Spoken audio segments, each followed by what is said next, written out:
Hello दोस्तों, नमस्कार। आप सभी लोगों का मेरे YouTube चैनल पर बहुत बहुत स्वागत है। दोस्तों, आज के इस वीडियो में हम आपको बताएंगे कि आपको मध्य प्रदेश के कौन कौन से ऐसे टॉपिक्स हैं जहां से हर बार एक प्रश्न आपको MPPSC प्री के एग्ज़ाम में देखने को मिलता है। वैसे आप जब मध्य प्रदेश की कोई भी किताब उठाते हैं, 400-500 पेजों की किताब होती है, आपको लगता है कि बहुत पढ़ने के लिए है, लेकिन मैं आपको बताता हूं कि आपको बहुत नहीं बल्कि स्मार्ट पढ़ने की ज़रूरत है। इसके लिए मैंने पिछले 5 वर्षों के पेपर यानी कि 20, 21, 22, 23 और 24 इतने वर्षों के पेपर जो है मैंने अध्ययन किए हैं और सभी के जो है तो मैंने पैटर्न देखा है कि कहाँ से प्रश्न जो है तो मध्य प्रदेश के आ रहे हैं। तो इस वीडियो में हम आपको यही बताएंगे कि आपको किन 20-25 टॉपिक्स पे ज़्यादा फोकस करने हैं जहाँ से प्रश्न आते हैं। ये नहीं कि आप किताब उठाए और आपने सोचा कि 10 दिन में पूरा मध्य प्रदेश खत्म कर देंगे और आपने इसके पहले प्रश्न पत्र एक बार भी नहीं देखा पिछले 5 वर्षों का। तो अगर आप नहीं कर सके हैं तो आपकी मदद मैं करता हूं, मैं आपको बताता हूं। तो आइए वीडियो शुरू करते हैं। उससे पहले आप सभी से रिक्वेस्ट है कि प्लीज़ चैनल को सब्सक्राइब कर लें तथा बेल आइकन को क्लिक कर दें, जिससे इस प्रकार के जो इंटरेस्टिंग वीडियो हम आपके लिए लाएं सबसे पहले आप तक पहुंच जाएं। आइए वीडियो शुरू करते हैं और देखते हैं कि हमें कौन कौन से टॉपिक्स को पढ़ना बहुत ज़रूरी है। तो ये जो आपको यहाँ पे इंडेक्स दिखाई दे रहा है वो हमने परीक्षा धाम की बुक से लिया है, क्योंकि अभी फ़िलहाल अगर हम देखें तो सबसे अच्छी बुक जो है मध्य प्रदेश के लिए वो परीक्षा धाम है। और तो इसने क्या किया है कि मध्य प्रदेश के टॉपिक्स को डिवाइड किया है, तो हम उस हिसाब से देखते हैं। तो सबसे पहले अगर हम मध्य प्रदेश के दृष्टि के बारे में बात करें, मध्य प्रदेश एक दृष्टि में यानी कि सामान्य परिचय, तो आपको मध्य प्रदेश का सामान्य परिचय पढ़ना है। मध्य प्रदेश के पड़ोसी राज्य को भी एक नज़र में पढ़ना है, कौन से जिले किस राज्य से लगते हैं, कितने जिले लगते हैं, क्योंकि मध्य प्रदेश कई बार क्या होता है छोटे प्रश्न, बहुत सामान्य प्रश्न पूछ देता है। मध्य प्रदेश के पुनर्गठन के बारे में आपको थोड़ा सा पढ़ लेना है, कौन से जिले कब कब बने, संभाग कब कौन से बने और वर्तमान में कितने जिले कितने संभाग हैं, क्योंकि 3 जिले जो नए बने हैं उससे पिछले 2024 में प्रश्न नहीं आया है, तो आगे हो सकता है कि 25 में प्रश्न आ जाए। इसलिए आपको इस टॉपिक को क्या करना है, IMP में रखना है। ठीक, इसके बाद मैं आपको बताऊं तो 2022 के एग्ज़ाम में मध्य प्रदेश का जो सामान्य परिचय है, यहाँ से कर्क रेखा का एक प्रश्न आया था और वो मुझसे बाय मिस्टेकन गलत हो गया था, मतलब मैं कंफ्यूज हो गया था क्योंकि मैं बहुत इसको हल्के में पढ़ के गया था। तो इस तरीके की आपको गलती नहीं करनी है। आपको क्या जो भी पढ़ना है बढ़िया से पढ़ना है और अगर हो सके तो उसका शॉर्ट नोट्स भी बना लेना है, जिससे आपको पेपर के समय क्या हो, पढ़ने में आसानी हो। इसके बाद हम लोग चलते हैं अब महत्वपूर्ण टॉपिक्स की ओर। मध्य प्रदेश का भूगोल। मध्य प्रदेश के भूगोल में कितना प्रश्न आता है, 2 या 3 प्रश्न आते हैं मध्य प्रदेश के, और इसके अंदर 10 से जो 12 टॉपिक्स हैं, क्या सभी से प्रश्न आ रहे हैं? तो नहीं। तो देखिए, सबसे पहले मध्य प्रदेश के भूगोल में हमें क्या पढ़ना है। हमें यहाँ पे जो 7वां नंबर का दिख रहा है ना, मध्य प्रदेश की नदियाँ अपवाह तंत्र, इसको आप लोग एकदम रट लें, एक एक पॉइंट कुछ भी नहीं छूटना चाहिए, क्योंकि यहाँ से प्रश्न जो है आपको देखने को मिलता है हर बार पेपर में। इसके बाद दूसरा जो प्रश्न आपको पढ़ना है, नदी के साथ ही इसकी अब बांध एवं परियोजनाएं पढ़ लेना है। ठीक, इसके बाद आपको क्या पढ़ना है, मध्य प्रदेश की पर्वत श्रृंखलाएं। बस आपको 2 ही टॉपिक्स आप जब जब देखते हैं तो मिलता है, और जब आप नदी पढ़ेंगे तो जलप्रपात उसी में पढ़ लीजिएगा। ठीक, और झीलें और तालाब आज तक तो नहीं पूछा गया है और आगे भी नहीं पूछा जाएगा। तो आपको 7th, 8th, 9th ये तीनों एक साथ पढ़ सकते हैं आप। और इसके बाद आपको क्या पढ़ना है, मध्य प्रदेश की पर्वत श्रृंखलाएं। इतना पहले पढ़ना है आपको। अब आप सोचेंगे सर हो सकता है मध्य प्रदेश का भौगोलिक विभाजन आ जाए, तो ये जो टॉपिक्स मैं बता रहा हूँ, ऐसे टॉपिक्स बता रहा हूँ जहाँ से हर बार प्रश्न आते हैं। आपको इसके चक्कर में इसको छोड़ के नहीं जाना है, बल्कि इसके चक्कर में आप इसको छोड़ सकते हैं। ठीक, जैसे उदाहरण के लिए कि भाई गर्लफ्रेंड के चक्कर में बीवी को छोड़ के नहीं जाना चाहिए, तो उसी तरीके के यहाँ पर की है, क्योंकि बीवी भाई आपका विवाह हुआ है, वो आपके साथ लंबे समय तक रहेंगे, उसके सामाजिक बंधन में आप बंधे हुए हैं। तो आप अगर उनको छोड़ करके जाएंगे तो आपका बदनामी होगा, इंसल्ट होगा, लेकिन गर्लफ्रेंड को छोड़ देंगे तो कोई नहीं जानेगा, कुछ भी नहीं होगा। तो आपका नुकसान कम होगा कब, जब आपको बीवी को छोड़ेंगे तब ज़्यादा नुकसान होगा। तो एक तरीके से मान लीजिए नदी और जो ये आपकी परियोजनाएं और जलप्रपात हैं, आपकी गर्लफ्रेंड नहीं आपकी बीवी है, और ये क्या है, आपकी शादी के बाद जो एक्स्ट्रा मैरिटल अफेयर्स है वो है। तो इसको आप बाद में चाहे तो निपटा सकते हैं, पढ़ सकते हैं या छोड़ के जा सकते हैं, पर इनको ध्यान देना बहुत ज़रूरी है। ठीक, समझ गए? एग्जाम्पल से तो आप समझ गए होंगे। इसके बाद हम लोग आगे चलते हैं और मध्य प्रदेश के भूगोल के कुछ 1-2 और टॉपिक्स देख लें अगर यहाँ पे, तो और कौन से टॉपिक इंपॉर्टेंट हो सकते हैं मध्य प्रदेश के? मध्य प्रदेश की मिट्टियाँ। कौन सा टॉपिक? मध्य प्रदेश की मिट्टियाँ आपके लिए महत्वपूर्ण है। कृषि, कृषि में आपको क्या करना है? न्यू डाटा पे फोकस करना है। जो आर्थिक सर्वेक्षण, इकोनॉमिक जो आपका डाटा आता है ना आर्थिक सर्वेक्षण में, उस पे आपको फोकस करना है। जैसे कि सबसे ज़्यादा कृषि, सबसे ज़्यादा कौन सी फसल उत्पादित होती है, गेहूं में कौन सा स्थान है, गन्ने में, सोयाबीन में, इस तरीके का। और यहाँ पे आप देख लेंगे 2024 में ही प्रश्न आया है सोयाबीन के उत्पादन को लेकर। सोयाबीन का उत्पादन कहाँ से कब शुरू हुआ था, कब, तो कहाँ से शुरू हुआ था, इस चीज़ को बैतूल वाला प्रश्न था शायद, ये नहीं सॉरी देवास का। तो इस तरीके के प्रश्न जो है तो आपको मिल सकते हैं कृषि से। तो आपको कृषि अच्छे से पढ़ना है। आपको फिर कृषि अगर आपने पढ़ लिया तो आपको पशुधन के बारे में थोड़ा सा पढ़ के जाना है, मतलब ऐसे डीप में बहुत नहीं, ऊपर ऊपर सतही। और फिर उसके बाद मध्य प्रदेश के आपके वन पढ़ने हैं। वन में आपको क्या पढ़ना है कि साल सागौन के बारे में पढ़ना है। और इसके अलावा वन नीति, बांस से संबंधित, जो इस बार देखिए बांस का राष्ट्रीयकरण कब हुआ था, प्रश्न आया था। तो इस तरीके के प्रश्न जो है तो राष्ट्रीयकरण नहीं, मतलब राज्य का, राज्य में उसको कब बांस, उसका बांस से संबंधित एक प्रश्न आया था, आप देख लेना, मुझे थोड़ा सा ध्यान से उतर रहा है। तो बांस से संबंधित एक प्रश्न 2024 में प्रश्न में आया था। तो यहाँ से क्या आ रहा है, वन संसाधन से प्रश्न जो है तो आपको पूछे जा रहे हैं। मध्य प्रदेश के राष्ट्रीय उद्यान एवं वन्यजीव अभ्यारण्य, यहाँ से प्रश्न पिछले साल जो है 2023 में अभ्यारण्य से एक प्रश्न आया था। कहाँ से आया था? अभ्यारण्य से प्रश्न आया था, जो नया वाला अभ्यारण्य हटा दिया गया है वहाँ से। तो इस तरीके से अभ्यारण्य से भी प्रश्न आ सकते हैं। तो इसको हमें क्या करना है, इन सब चीज़ों को थोड़ा मतलब ऐसे डीप में बहुत नहीं पढ़ना है, आराम से ऊपर सतही पढ़ना है। मध्य प्रदेश की जलवायु से आप थोड़ा सा पढ़ लेंगे इसको, जिसमें वर्षा कहाँ कहाँ होती है, कितनी होती है, वर्षा की परिवर्तनीयता क्या है, इस तरीके की। बाकी हो गया, आपको ज़्यादा इसमें नहीं पढ़ना है। मध्य प्रदेश में सड़क एवं परिवहन, सड़क एवं परिवहन आ नहीं रहा है, इसलिए आप इसको बहुत पढ़ने की ज़रूरत नहीं है। फिर उसके बाद आगे चलते हैं हम लोग, और अब हम बात करेंगे मध्य प्रदेश की अर्थव्यवस्था के बारे में। अब तो मध्य प्रदेश की अर्थव्यवस्था को विधिवत तरीके से जोड़ा भी गया है पेपर में, तो आपको मध्य प्रदेश की अर्थव्यवस्था पढ़नी है, मध्य प्रदेश की वर्तमान स्थिति। इसके लिए आपको परीक्षा धाम की जगह पे आप चाहें तो निर्माण IAS की जो बुक है उसको आप ले सकते हैं। बहुत मोटी बुक है, पर मोटी बुक है लेकिन फिर भी वहाँ से प्रश्न आपको मिलते हैं, तो आप उसको ले सकते हैं। तो मध्य प्रदेश की वर्तमान स्थिति, सतत विकास लक्ष्यों में SDG की प्रगति, फिर उसके बाद मध्य प्रदेश में ऊर्जा संसाधन। ऊर्जा संसाधन में क्या पढ़ने हैं आपको? ऊर्जा के कौन कौन से नवीकरणीय स्रोत हैं, सोलर ऊर्जा में मध्य प्रदेश का कितना योगदान है, कितना कौन से स्थान पे आता है, पवन ऊर्जा में कौन से स्थान पे आता है, नवीकरणीय ऊर्जा में कौन से स्थान पे आता है। तो इस तरीके का आपको डाटा वाइज प्रश्न जो है तो पढ़ना है। आप एक चीज़ देखते हैं, मध्य प्रदेश में हर चीज़ जो है तो फैक्चुअल पूछा जा रहा है, तो आपको डीप में न जाके फैक्चुअल पढ़ना है। मध्य प्रदेश की अर्थव्यवस्था में very very most important topic है आपका मध्य प्रदेश की खनिज। मध्य प्रदेश की खनिज बहुत इंपॉर्टेंट है। 2 प्रश्न जो है तो हर बार आपको ये प्रश्न दे रहा है, यहाँ से भी वही है। आपको क्या पढ़ने हैं, कहाँ उत्पादन होता है, कितना उत्पादन होता है, कौन से स्थान उत्पादन में, जैसे कोयला में मध्य प्रदेश का कौन से स्थान है, उसमें हीरे में कौन सा स्थान है, चूना पत्थर में कौन सा है, बॉक्साइट में, लोहा में, इस तरीके के प्रश्न आपको फैक्चुअल डाटा यहाँ पे आपको याद करना है, बहुत ज़्यादा डीप में नहीं जाना है। उद्योग में आपको क्या पढ़ना है, कहाँ कहाँ से कौन से उद्योग हैं, और इसके अलावा माने जैसे कि फूड पार्क, कुछ ऐसे उद्योग, सॉरी, जो राज्य जो क्षेत्र डिसाइड किए गए हैं औद्योगिक क्षेत्र मध्य प्रदेश के, उनको आपको याद कर लेना। जैसे पुरैना पन्ना में है और मंडीदीप रायसेन में है, इस तरीके के जो प्रश्न हैं तो आपको क्या करने हैं, याद करने हैं, क्योंकि वहाँ से प्रश्न आपको बन सकता है उद्योग से। इसके अलावा ये आप ना पढ़ें, कोई दिक्कत नहीं है। संपदा अधिकार, मध्य प्रदेश बौद्धिक संपदा अधिकार आपको पढ़ लेना है, क्योंकि नया टॉपिक है, मतलब अर्थव्यवस्था के अंतर्गत नया टॉपिक जुड़ा है, तो यहाँ से प्रश्न पूछा जा सकता है। मध्य प्रदेश की नीति आयोग एवं पंचवर्षीय योजनाएं, चाहे तो आप पढ़ें, चाहे तो इसको ना भी पढ़ें। नीति आयोग के बारे में, हाँ, नीति आयोग के बारे में आप जरूर पढ़ लें, पंचवर्षीय आप छोड़ सकते हैं। नीति आयोग का गठन कब हुआ और इसका पहले क्या नाम था, अब क्या नाम है, इसमें कितने सदस्य होते हैं, अध्यक्ष कौन होता है, जैसे अध्यक्ष इसके मुख्यमंत्री होते हैं, तो सदस्य कितने हो गए, इस तरीके के।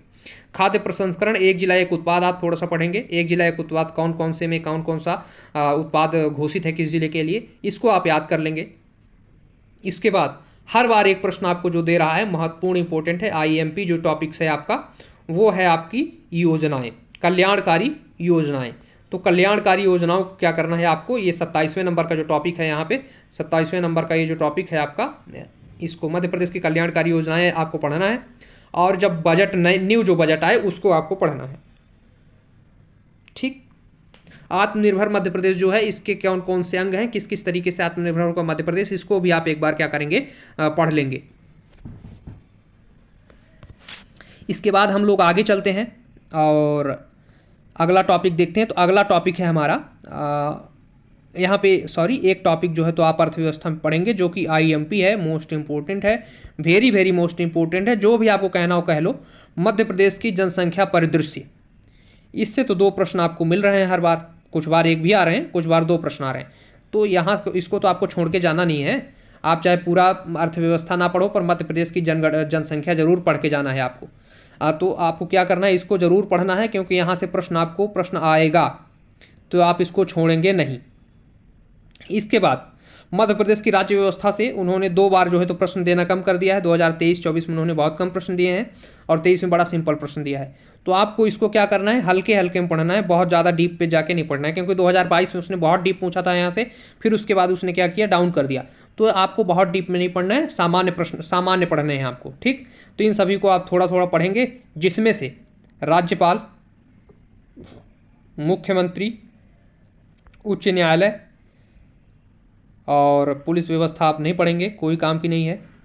संवैधानिक एवं सांविधिक संस्थाएं, संवैधानिक एवं सांविधिक संस्थाएं आप थोड़ा थोड़ा पढ़ के जाएंगे, क्योंकि इसको आप उसने ऐसा मतलब संविधान के साथ जोड़ दिया है भारत के, तो उसमें से थोड़ा कम आने लगे हैं, ये बहुत नहीं आ रहे हैं प्रश्न। तो आप इसको चाहें तो जब आपके पास अगर समय नहीं है तो आप इसको स्किप करके भी जा सकते हैं, छोड़ के जा सकते हैं, ठीक। और मध्य प्रदेश में पंचायती राज एवं नगरीय प्रशासन, इसको आप थोड़ा सा पढ़ लेंगे, पंचायती राज को, कि पंचायती राज में चुनाव कैसे होते हैं, कौन कौन से इसके भाग होते हैं, मध्य प्रदेश में पहली पंचायती समिति कब गठित की गई, पंचायती राज लाने के लिए कब पहला आयोग कब बनाया गया, किसके उसमें अध्यक्षता में बनाया गया, ये थोड़ा सा पढ़ लेंगे आप। तो इस तरीके से आपको क्या करना है, राज्य व्यवस्था को भी ध्यान दे के पढ़ना है, ठीक। लेकिन इसके पहले जो मैंने टॉपिक्स बताए उसको ज़्यादा ध्यान से पढ़ना है। इसके बाद जहाँ से प्रश्न आपके 1-2 प्रश्न और भी आते हैं, उनको पढ़ना है। देखिए, तो जनजाति को आप यहाँ से छोड़ देंगे, यहाँ से आप बिल्कुल नहीं पढ़ेंगे। आपको जाके कहाँ पढ़ना है, आपके जनजाति की जो नोट्स है आपके पास, या तो आपके पास निर्माण IAS की नोट्स हो या तो सिलेक्शन तक की, ये भी आप नहीं पढ़ेंगे। ये नहीं कि आप इधर भी पढ़ें वहाँ भी, तो ये सब आपको कोई भी नहीं पढ़ना है ना। यहाँ से जनजातियों वाला पार्ट जो है तो आपको ये नहीं पढ़ना है, इसको थोड़ा सा आप पढ़ लेंगे यहाँ से, क्योंकि ये निर्माण में बहुत अच्छे से नहीं दिया हुआ है, तो आप इसको यहाँ से टॉपिक कवर कर सकते हैं। अब देखिए, मध्य प्रदेश के प्रमुख त्यौहार एवं उत्सव, तो आपको त्यौहार एवं उत्सव एक नज़र में पढ़ के जाना है। हालांकि प्रश्न आ नहीं रहा है इससे, पर आप एक बार पढ़ के जाएंगे। इसको भी आप कहाँ से पढ़ेंगे, जनजातियों वाले टॉपिक से पढ़ेंगे। इसको जो है तो जनजातियों के नाट्य और दिए हैं, तो जनजातियों में पढ़ेंगे आप। इसके अलावा मध्य प्रदेश में प्रमुख जनजाति व्यक्तित्व एवं स्वतंत्रता आंदोलन में उनका योगदान, यहाँ से भी पढ़ सकते हैं आप इसको, या तो चाहें तो आप जो है तो आप जो जनजाति की नोट्स है आप वहाँ से पढ़ सकते हैं इसको। और मैं तो कहूँगा यहाँ से पढ़ लीजिए, वहाँ से, क्योंकि अगर इसमें थोड़ा सा भी आपको अलग अलग टॉपिक्स मिल जाते हैं कुछ पढ़ने के लिए, तो आपके लिए अच्छा होगा, क्योंकि ये प्रश्न आपको हर बार 2 प्रश्न जो है तो दे रहा है, और बहुत ही इंपॉर्टेंट, वेरी वेरी इंपॉर्टेंट है आपका मध्य प्रदेश में जनजाति व्यक्तित्व को स्वतंत्रता आंदोलन में योगदान, बहुत ज़रूरी टॉपिक्स है, इसको आपको पढ़ना है। इसके बाद मध्य प्रदेश में क्या है, जनजातियों संबंधित संग्रहालय प्रकाशन, ये आप यहाँ से ना पढ़ के आप जनजातियों से पढ़ें, ज़्यादा अच्छा रहेगा, क्योंकि वहाँ पे बढ़िया से दिया हुआ है।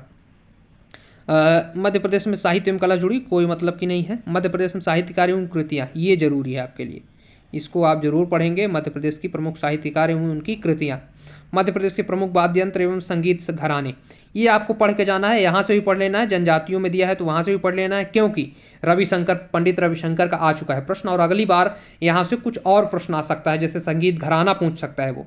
तो इस तरीके से प्रश्न जो है तो यहाँ से आपके जनजातियों वाले कला संस्कृति से बनेंगे, और इसमें से जो है तो आपको मैक्सिमम टॉपिक जो है तो कहाँ से पढ़ने हैं, जनजातियों से। जैसे इस टॉपिक को, इस टॉपिक को, इस टॉपिक को और इस टॉपिक को, वहाँ से आपको जनजातियों से पढ़ना है, क्योंकि जनजाति नोट्स से आप यहाँ पे पढ़ेंगे फिर वहाँ जाके तो आपका समय बर्बाद होगा। तो यहाँ से आपको इन सबको नहीं पढ़ना है, आपको ये आभूषण कलाएँ यहाँ से पढ़ लेनी है, त्यौहार पढ़ लेने हैं, भाषा एवं बोलियां जो है तो आपको यहाँ से पढ़ लें, चाहे तो जनजातियों से।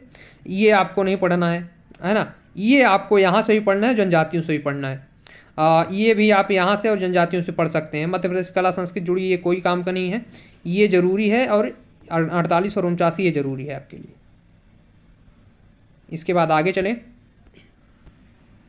तो मध्य प्रदेश का इतिहास। मध्य प्रदेश के इतिहास से थोड़ा प्रश्न जो है तो आना कम हो गया है, लेकिन फिर भी हमको क्या करना है, पढ़ के थोड़ा जाना है। क्या पढ़ना है हमें? ये तो बहुत छोटे छोटे टॉपिक्स हैं, आप ऐसे एक एक नज़र में इनको याद कर सकते हैं, और जो भी एक दो बार पढ़े होंगे तो उनको ये याद भी होगा। तो ये बहुत ज़्यादा ज़रूरी वाले टॉपिक्स नहीं हैं, बस आपको क्या करना, एक एक बार एक नज़र आपको पढ़ के जाना है, ज़्यादातर आपको याद ही होंगे। इसके बाद मध्य प्रदेश के प्राचीन इतिहास में हमें क्या पढ़ना है? हमें पढ़ना है महाजनपद काल, मौर्य काल, मौर्योत्तर काल, गुप्त काल, गुप्तोत्तर काल, राजपूत काल, प्रतिहार, परमार, चंदेल, कलचुरी। इसमें से भी जो आपके परमार राजा रहे, क्या कहते हैं, भोज, उनको आप अच्छे से पढ़ेंगे। चंदेल राजाओं को अच्छे से पढ़ेंगे, और प्रतिहार राजाओं को, कलचुरी वंश के संस्थापक, और थोड़ा सा उसको पढ़ेंगे क्योंकि इसमें ज़्यादा कुछ है नहीं पढ़ने को, तो आप इनको क्या करेंगे, पढ़ेंगे। ठीक। मध्यकालीन इतिहास में आपका प्रश्न की बात करें तो दिल्ली सल्तनत का मध्य प्रदेश में क्या रहा, मतलब कैसे उन्होंने शासन किया। इसके अलावा मुगलों का जो है तो थोड़ा सा पढ़ेंगे। मालवा का सल्तनत काल, मालवा का सल्तनत काल आपके लिए ज़रूरी है, इसको आप ज़रूर पढ़ें। मालवा, फिर तोमर वंश पढ़ लें आप, बुंदेलखंड की रियासत पढ़ लें, गोंडवाना रियासत पढ़ लें, बघेली रियासत। अब देखिए, रियासत में बहुत सारे बच्चे क्या होते हैं कि सोचते हैं यार कितना पढ़ें, कितना पढ़ना है, तो हमें रियासत में क्या करना है, महत्वपूर्ण राजाओं के द्वारा महत्वपूर्ण किए गए कार्य और उन राजाओं को पढ़ना है बस। ठीक। तो आपको बहुत ज़्यादा इसमें परेशान होने की ज़रूरत नहीं है। जैसे कि आप बुंदेलखंड रियासत पढ़ रहे हैं, तो बुंदेलखंड में जो बुंदेली प्रमुख राजा हैं, आपको उन्हें ही पढ़ना है। जैसे कि आपके वीर सिंह बुंदेला हो गए, उनको आपको अच्छे से पढ़ के जाना है। और आपका क्या कहते हैं कि वीर सिंह बुंदेला के अलावा जो इसके संस्थापक रहे बुंदेला वंश के, उनको पढ़ के जाना है। तो ऐसे जो महत्वपूर्ण राजा हैं उनको पढ़ के जाना है आपको। पूरा एक किनारे से बैठ के 10 पेज नहीं पढ़ने हैं। गोंडवाना रियासत छोटा सा है, गोंडवाना रियासत की जो रानी थी उनके बारे में आप अच्छे से पढ़ेंगे, बाकी और बहुत ध्यान नहीं देंगे। बघेली रियासत में 4 से 5 ऐसे राजा हैं जिनको आप पढ़ कर क्या कर सकते हैं, अपना प्रश्न सॉल्व कर सकते हैं, वहाँ से प्रश्न आ जाएंगे। 4 ही 5 ऐसे राजा हैं जिनको आपको पढ़ना है। मैं इन सभी पे आगे चल के छोटे छोटे वीडियोज़ जो है डालूंगा, जो कि मेरे पास शॉर्ट नोट्स पड़े हुए हैं इन सभी रियासतों के, उसके बारे में मैं आपको मतलब आगे अगला वीडियो जो होगा या उसके बाद में इस के ऊपर वीडियो आपको बना के दूंगा। आप चाहें तो वहाँ से भी पढ़ लेंगे, हालांकि आप किताब से भी एक बार पढ़ लें। इसके बाद आधुनिक इतिहास में हमें सबसे ज़्यादा जरूरी है 1857 की क्रांति और भारतीय है ना, और प्रमुख युद्ध। फिर उसके बाद होलकर और सिंधिया वंश के बारे में हम पढ़ेंगे। राष्ट्रीय आंदोलन में योगदान मध्य प्रदेश का क्या रहा, इसको पढ़ेंगे हम, बहुत ज़रूरी है ये आंदोलन वाला पार्ट, क्योंकि यहाँ से प्रश्न आ रहे हैं। झंडा सत्याग्रह अच्छे से पढ़ेंगे, नमक पढ़ेंगे, जंगल सत्याग्रह। अब देखिए, जंगल सत्याग्रह आप ऊपर ऊपर पढ़ के चले गए, किसने किया, कब किया, कहाँ किया, कोई उसमें से डीप प्रश्न आ गया तो आप कहेंगे यार मैं तो पढ़ा था, फंसा नहीं। तो जो टॉपिक स्पष्ट दिया हुआ है उसको हमें ज़्यादा से ज़्यादा माने उसके अंदर के क्या करने हैं, सब टॉपिक्स बहुत पढ़ने हैं, उसको डीप पढ़ना है जो यहाँ पे लिख दिया गया है। जैसे झंडा सत्याग्रह, तो झंडा सत्याग्रह को हमें क्या करना है, एक एक आदमी का नाम याद रखना है, टाइम याद रखना है, तो इस और कब कब कहाँ कहाँ हुआ ये मध्य प्रदेश में, इसको याद रखना है। तो यानी कि जो टॉपिक स्पष्ट दिए हुए हैं उनको क्या करना है, हमें अच्छे से पढ़ना है। तो गांधी ये आंदोलन पढ़ लेना है, और मध्य प्रदेश में क्या, झंडा सत्याग्रह, इन सभी को पढ़ लेना है। ठीक। इसके बाद मध्य प्रदेश का जो विविध है वहाँ से एक आध प्रश्न भी आपको देखने को मिलता है, तो हम थोड़ा सा इसको ऐसे ही सरसरी नज़र से देख सकते हैं। देखिए, सबसे ऊपर जो खेल लिखा हुआ है, तब खेल हट गया है मध्य प्रदेश मतलब सिलेबस से, तो खेल अब वैसा कुछ नहीं आएगा। हमें क्या करना है, जो नया जो आपका द्रोणाचार्य अवार्ड होता है, अर्जुन अवार्ड होता है, और मध्य प्रदेश के जो अवार्ड होते हैं खेल से, अगर वो किसी नए व्यक्ति को मिले हैं, खिलाड़ी को मिले हैं, उसको याद रखेंगे। या फिर एक कोई प्रतियोगिता, राष्ट्रीय अंतर्राष्ट्रीय प्रतियोगिता में हमारे मध्य प्रदेश के किसी खिलाड़ी ने गोल्ड जीता है या सिल्वर जीता है या ब्रॉन्ज जीता है, तो उसको हम क्या करेंगे, उसको याद रखेंगे, वो कहाँ से है, क्या खेल खेलता है, ये बस इस तरीके के हमें प्रश्न याद करने हैं, बस ज़्यादा हमें कुछ इसमें ध्यान देने की ज़रूरत नहीं है। अब इसके बाद मध्य प्रदेश में पर्यटन तथा स्थल एवं विश्व धरोहर स्थल, ये आपको पढ़ लेना है। पर्यटन से प्रश्न आपको एक आध बार देखने को मिल जाता है, आप इसको नहीं पढ़ें, आप पीछे बहुत कुछ पढ़ चुके हैं तो इसको पढ़ने की जरूरत नहीं है। मध्य प्रदेश के प्रमुख व्यक्तित्व से पहले काफ़ी लंबे समय से प्रश्न नहीं आ रहा है, हमें उन्हीं व्यक्तित्वों को पढ़ना है जो आपके पेपर के 4-5-6 महीने से पहले से किसी कारणवश जो है तो चर्चा में रहे हों, उन्हीं को पढ़ना है बस। आपको और क्या करना है, ज़्यादा इसको नहीं पढ़ना है। या आपको पत्र पत्रिकाएं पढ़ लेना है। मध्य प्रदेश के पत्र का प्रकाशन कब पहली बार किसने किया, कौन सा हुआ, हिंदी का कौन सा है, अंग्रेजी का कौन सा है, इस तरीके के पत्र पत्रिकाओं को आपको पढ़ना है। बाकी ये जो संचार है ना, और कुछ नहीं पढ़ना आपको। प्रमुख नदियों के किनारे बसे नगर आप एक नज़र में पढ़ें, या तो छोड़ भी दें कोई दिक्कत नहीं है, ये छोड़ दें कोई दिक्कत नहीं है, ये छोड़ दें कोई दिक्कत नहीं है, ये भी कोई दिक्कत नहीं है, ये भी कोई दिक्कत नहीं है, ये आप पढ़ सकते हैं। मध्य प्रदेश के जो नवीन नाम परिवर्तित हुए हैं आपके पेपर के जस्ट कुछ समय पहले। तो यानी कि विविध में आपको थोड़ा सा, तो यानी कि देखिए 330 पेज से ये शुरू होता है और 300 माने कि 80-90 पेज तक जाता है। तो यानी कि आपको इसमें से कितना पढ़ना पड़ा, सिर्फ 5-10 पेज पढ़ना पड़ा ना। तो इस तरीके से जो है तो आपको क्या करना है, स्मार्ट स्टडी करनी है, जहाँ से प्रश्न आ रहे हैं हमको वहीं पढ़ना है। अगर हम बात करें कि अब मैं एक बार सरसरी नज़र में आपको बताऊं कौन कौन से टॉपिक पढ़ने हैं, तो आप लोग चाहें तो नोट कर लें। आपको नदियां पढ़ने हैं, बांध पढ़ने हैं, पर्वत पठार पढ़ने हैं, और इसके अलावा आपको मध्य प्रदेश का सामान्य वाला परिचय पढ़ लेना है। इसके अलावा आपको मध्य प्रदेश का और क्या पढ़ना है, मध्य प्रदेश के आपको उद्योग पढ़ लेना है। आपको मध्य प्रदेश का और क्या पढ़ना है, मध्य प्रदेश का आपको खनिज पढ़ लेना है।